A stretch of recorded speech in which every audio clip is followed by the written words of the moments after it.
તો શું કામ સહન કરે છે જનતા? તો આપણે આત્માને પૂછવું તો પડશે ને કે આપણે જીવીએ છે કે મરી ગયા છીએ? એ લુખ્ખાના ત્રાસથી એક દીકરી આત્મહત્યા કરી લેવી પડી. અવડી મોટી ગુજરાતની સરકાર, હજારો અધિકારી, હજારો પોલીસવાળા, ખટારાબંધ ધારાસભ્યો, મંત્રી બધા ભેગા મળીને એક નિર્દોષ દીકરીનો જીવ ન બચાવી શકે તો ગુજરાતની જનતાએ વિચારવું તો પડશે ને કે આ શું થઈ રહ્યું છે. મારી ગુજરાતના યુવાનોને પહેલા તો એક અપીલ છે કે પોતાનો આત્મા જગાડો. સમાજનો પ્રશ્ન હોય ત્યારે સ્વાભાવિક પડે આપણે સમાજના મુદ્દાની સાથે હોવાનું જોઈએ, રહેવાનું જોઈએ, એટલે એમાં ઈચ્છા અનિચ્છાનો પ્રશ્ન આવતો નથી. ગોંડલ હું અમેરિકાએ જઈશ, જ્યાં જરૂર પડશે ત્યાં જઈશું, એ કોઈ પ્રશ્ન નથી.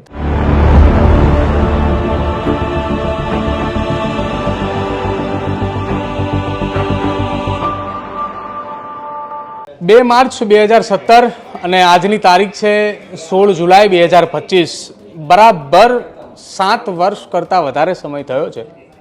આજથી 7 વર્ષ પહેલાં વિધાનસભાના પગથિયા બહાર જે કંઈ પણ ઘટના બની એ ઘટના સૌ કોઈ જાણે છે અને એ વખતે એક નારો લાગ્યો હતો, ભ્રષ્ટાચાર હાય હાય, ભ્રષ્ટાચાર હાય હાય. અને આજે એ જ નારો લગાવનાર ગોપાલ ઇટાલિયા મારી બાજુમાં બેઠા છે અને આજે એ શપથ લઈને બેઠા છે એટલે ધારાસભ્ય ગોપાલ ઇટાલિયા છે. પહેલાં તો સીધી જ વાત તેમની સાથે કરીએ. ગોપાલભાઈ, પહેલાં તો અભિનંદન.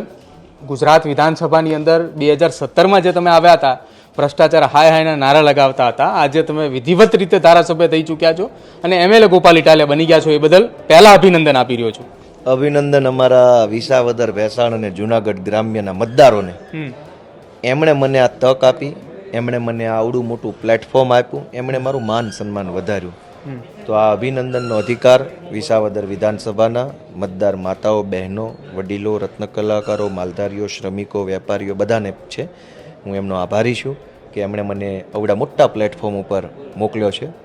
અને આજે આ ઐતિહાસિક દિવસે ગુજરાતભરની જનતા કે જેણે અમારા પાર્ટી ઉપર વિશ્વાસ મૂક્યો, જેણે અમને આશ્વાસન આપ્યું, જેણે અમને સંવેદનાઓ આપી, જેમણે અમને સાથ સહયોગ આપ્યો, એ બધાનો હું આજના આ ઐતિહાસિક દિવસે આભાર વ્યક્ત કરું છું.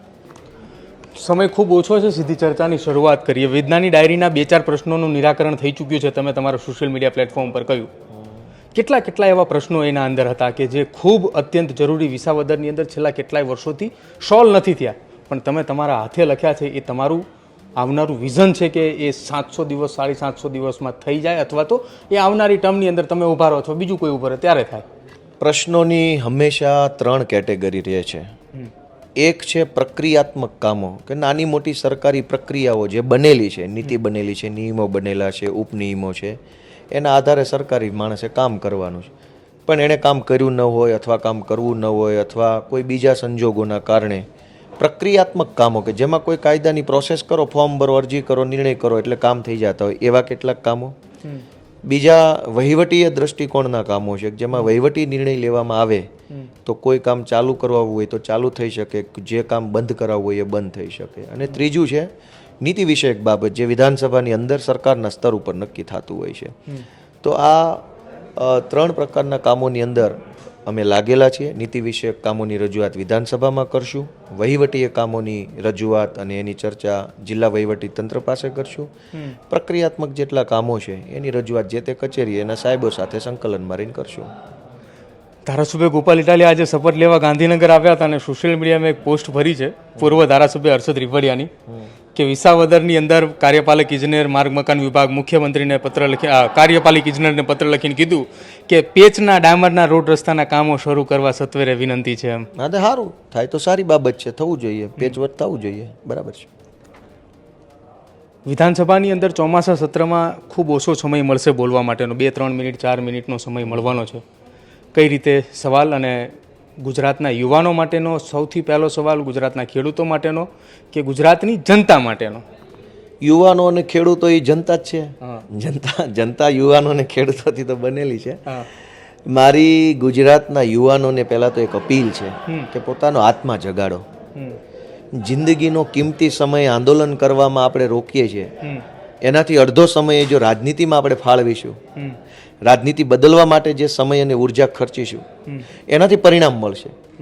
આપણા જીવનના કિંમતી 10 વર્ષો અલગ અલગ બાબતોને લઈને આંદોલન કરવામાં કાઢીએ, એના કરતાં અડધો સમય જો આપણે રાજનીતિ બદલવા માટે આપણા પોતપોતાના વિસ્તારની અંદર સક્રિય બનીને કામ કરીએ તો સારું નેતૃત્વ આવે, સારા નિર્ણયો આવે, જનતા એમ્પાવર થાય, યુવાન એમ્પાવર થાય. તો મારી એ વિનંતી છે ગુજરાતના યુવાનોને કે ભાઈ તમારો આત્મા જગાડો, સમય તમારો રાજનીતિની અંદર ઇન્વેસ્ટ કરો.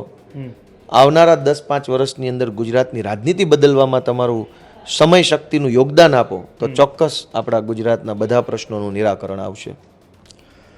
મોરાની લડાઈ વિશે કંઈ કહેવા માંગો છો? ના, એમાં શું કહેવાનું, કાંઈ નહીં. કંઈ જ નહીં.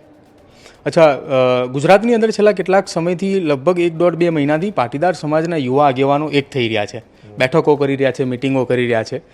તમામ જગ્યાએ મારે વાતચીત થઈ. જૂનાગઢની અંદર પણ બેઠક મળી હતી, પરંતુ તમે ચૈત્ર વસાવાના કેસ લડવા બાબતે તમે રાજપીપળા ગયા હતા. હવે આગામી સમયની અંદર એક જિગીશા પટેલ દ્વારા આહવાન કરવામાં આવ્યું છે કે હાર્દિક પટેલ, ગોપાલ ઇટાલિયા, અલ્પેશ ઠાકોર સહિતના એ તમામ આગેવાનોને ત્યાં બોલાવવામાં આવશે ગોંડલમાં સરદાર જયંતિના કાર્યક્રમને લઈને. ઈચ્છા કરી જવાની? ઈચ્છા અનિચ્છાનો પ્રશ્ન હોતો જ નથી. સમાજનો પ્રશ્ન હોય ત્યારે સ્વાભાવિક પડે આપણે સમાજના મુદ્દાની સાથે હોવાનું જોઈએ, રહેવાનું જોઈએ. એટલે એમાં ઈચ્છા અનિચ્છાનો પ્રશ્ન આવતો નથી. સમાજના જે કાંઈ મૂંઝવતા ગૂંચવતા સમાજને નડતા પ્રશ્નો હોય એ બાબતે સૌ એક થઈને લડવું એ સૌની સામાજિક જવાબદારી છે. હું મારા પ્લેટફોર્મ પરથી મારી મર્યાદામાં મારી શક્તિ પ્રમાણે લડતો આવ્યો છું, લડતો રહીશ. આ મિટિંગમાં ગયો ને પેલીમાં ના ગયો ને એ સમસ્યા હોતી જ નથી. મારી શક્તિ શું છે, મારું પ્લેટફોર્મ શું છે અને મારી સમજણ શું છે, એના આધારે હું હંમેશા સમાજનું કામ આટલા વર્ષોથી કરતો આવ્યો છું અને સમાજે જ મને એવોર્ડ આપીને અહીંયા બેસાડ્યો છે મારું કામ જોઈને. તો આગળ પણ સમાજના પ્રશ્નો હશે ત્યાં લડતા રહીશું, એમાં કંઈ પૂછવા જેવો પ્રશ્ન જ નથી. અચ્છા, એટલે ગોંડલ જશો ખરા ને? ગોંડલ હું અમેરિકાએ જઈશ. અચ્છા, જ્યાં જરૂર પડશે ત્યાં જઈશું, એ કોઈ પ્રશ્ન નથી. તમે હજુ વાત સમજો કે મારું પ્લેટફોર્મ શું છે, સમાજને લઈને મારી ક્ષમતા કેટલી છે. મારી પાસે તમે એવી આશા રાખો કે ઈરાન ને અફઘાનનું યુદ્ધ રોકાઈ દે, એ મારું કામ નથી. તો મારી શક્તિ કેવડી છે અને સમાજની જરૂરિયાત કેવડી છે એના પ્રમાણમાં હંમેશા કામ કરવાનું છે. એટલે ના પાડવાનો કોઈ સવાલ જ નથી, ના પાડવાનો સવાલ જ નથી. એક વાત તમારી સમજવી છે. તમારી સોશિયલ મીડિયા પ્લેટફોર્મ પર દર ત્રીજા દિવસે ચોથા દિવસે કોઈ ઘટનાને લઈને એક શબ્દ તમે લખો છો કે ગુજરાતનો આત્મા જગાડવો છે. આની શરૂઆત પાયલ ગોટીના કેસની બરોબર બાદમાં તમે સુરત પહોંચ્યા અને તમે તમારી જાતને પટ્ટા માર્યા હતા અને તમે કીધું હતું કે મારે ગુજરાતની આત્મા ક્યારે જાગશે અથવા ગુજરાતની આત્મા જગાડો, ગુજરાતની જનતાને તમે કહ્યું હતું. એ બાદ લોકોના પટ્ટા મારતા પણ વિડીયો આવ્યા. શું હકીકતની અંદર કેવી રીતે ગુજરાતની આત્માની તમે વાત જગાડવાની વાત કરી રહ્યા છો? ગુજરાતની આત્મા જાગે એનો અર્થ એવો થાય છે કે ગુજરાતની જનતા જોવે કે ગુજરાતમાં જે કાંઈ બની રહ્યું છે એ વ્યાજબી છે કે ગેરવ્યાજબી છે. સુરતની અંદર 2 દિવસ પહેલા એક દીકરીએ એક લુખ્ખા અસામાજિક તત્વ, કોઈ નામ એનું ભૂલી ગયો, જય રબારી કે એવું કંઈક નામ હતું એનું, જય કે કંઈક એવો રબારી એનું નામ હતું. એ લુખ્ખાના ત્રાસથી એક દીકરીએ આત્મહત્યા કરી લેવી પડી. અવડી મોટી ગુજરાતની સરકાર, હજારો અધિકારી, હજારો પોલીસવાળા, ખટારાબંધ ધારાસભ્યો, મંત્રી બધા ભેગા મળીને એક નિર્દોષ દીકરીનો જીવ ન બચાવી શકે તો ગુજરાતની જનતાએ વિચારવું તો પડશે ને કે આ શું થઈ રહ્યું છે. એક નિર્દોષ દીકરી પાયલ ગોટીનું સરઘસ કાઢવામાં આવે અને આખા ગુજરાતની અંદર એક દીકરીનો તમાશો બનાવવામાં આવે ને છતાં કોઈના પેટનું પાણી ન હલે તો આપણે આત્માને પૂછવું તો પડશે ને કે આપણે જીવીએ છીએ કે મરી ગયા છીએ. ક્યાંક ગંભીરાનો બ્રિજ તૂટે, ક્યાંક મોરબીનો બ્રિજ તૂટે, ક્યાંક માંગરોળનો બ્રિજ તૂટે, ક્યાંક લોકો મરી જાય, ક્યાંક મશીનો તૂટી જાય, ક્યાંક હાડકાં ભાંગી જાય અને છતાંય સરકારી તંત્ર રોજ સવારે જાગીને બસ કડક કાર્યવાહી, તપાસના આદેશ ફલાણું કરીને છટકી જાય અને કોઈને કાંઈ ફરક ન પડે તો ગુજરાતની જનતાનો આત્મા તો જાગવો જોઈએ ને કે આ શું, તમે કેમ આવું સહન કરો છો, આ કેમ ચલાવી લો છો. ક્યાંક વ્યાજ માફિયાના ત્રાસથી કોઈક આત્મહત્યા કરે છે, ક્યાંક જમીન માફિયાના ત્રાસથી કોઈ દવા પી જાય છે, ક્યાંક કોઈક પોલીસવાળાના ત્રાસથી પંખે લટકી જાય છે. લોકોએ પોતાનો જીવ આપી દેવો પડે છે પણ અવડી મોટી સરકાર કોઈનો જીવ નથી બચાવી શકતી. તો જનતાનો આત્મા જાગવો તો જોઈએ ને કે આ વ્યાજબી છે કે ગેરવ્યાજબી છે. ક્યાંક હરણીકાંડની બોટ ઊંધી પડી જાય છે, ક્યાંક ખેડૂતને કોઈક નકલી બિયારણ પધરાવી જાય છે, ખેડૂતને આખી સિઝન ફેલ જાય છે, ક્યાંક સમૂહ લગ્નના નામે કોઈક ફાંદાબાજો છે એ છેતરપિંડી કરી જાય છે. જીવનમાં એક જ વખત આવતો અતિ મહત્વનો પ્રસંગ કોઈક બગાડીને વયો જાય છે, સમૂહ લગ્નના નામે છેતરી જાય છે. અવડી મોટી સરકાર છે એ ચોરોનું કંઈ કરી શકતી નથી. ગૃહમંત્રી ફાંકા ફોજદારી કરે, મુખ્યમંત્રી ફાંકા ફોજદારી કરે અને ચોર ચપાટાઓ મોજ કરે છે. તો ગુજરાતની જનતાનો આત્મા તો જાગવો જોઈએ ને કે આટલી હદ સુધી શું કામ સહન કરો છો, શું કામ આટલું સહન કરો છો? તમારી એવી કઈ મજબૂરી છે કે તમે બોલતા નથી, આ ખોટું થાય છે છતાં? કેમ તમે ભાજપના માણસોને અવાજ નથી ઉઠાવતા? કેમ એનો વિરોધ નથી કરતા? રોડ ઉપર ખાડાઓ છે, ખાડામાં ભટકાઈને માણસો મરી જાય છે, કોઈ ગટરની અંદર પડીને મરી જાય છે, કોઈ ખાડાના એક્સિડન્ટના કારણે માથા ફાટી જાય છે. તો શું કામ સહન કરે છે જનતા? તો હું જનતાને એ પ્રશ્ન પૂછું છું કે આટલી હદે લાચાર શું કામ બન્યા છો?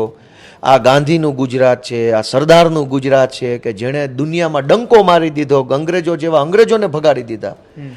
ઈ ગુજરાત ગાંધીનું છે, ઈ ગુજરાત સરદાર પટેલનું છે. ઈ ગુજરાતના માણસો આટલી હદે લાચારી સહન કરે છે, આટલી હદે અત્યાચાર સહન કરે છે. તો મારી હાથ જોડીને ગુજરાતના યુવાનો, ગુજરાતના ખેડૂતો, ગુજરાતના બુદ્ધિજીવીઓને વિનંતી છે કે લાચારી છોડો, તમારા આત્માને જગાડો, તમારા મનની અંદર બેઠેલા માણસને જગાડો અને અવાજ ઉઠાવો કે આ ખોટું થઈ રહ્યું છે, ગુજરાતમાં નહીં ચાલવા દઈએ. આ મારો જવાબ છે.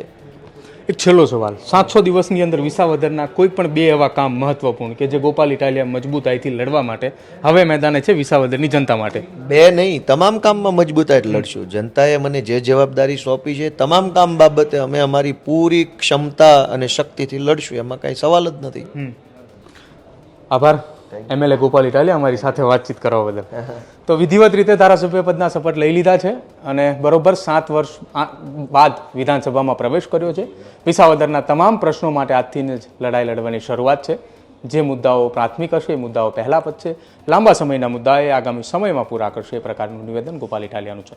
તમારું શું માનવું છે તે ખાસ કમેન્ટ સેક્શનમાં જરૂર જણાવજો. જોતા રહેજો ન્યૂઝરૂમ. નમસ્કાર.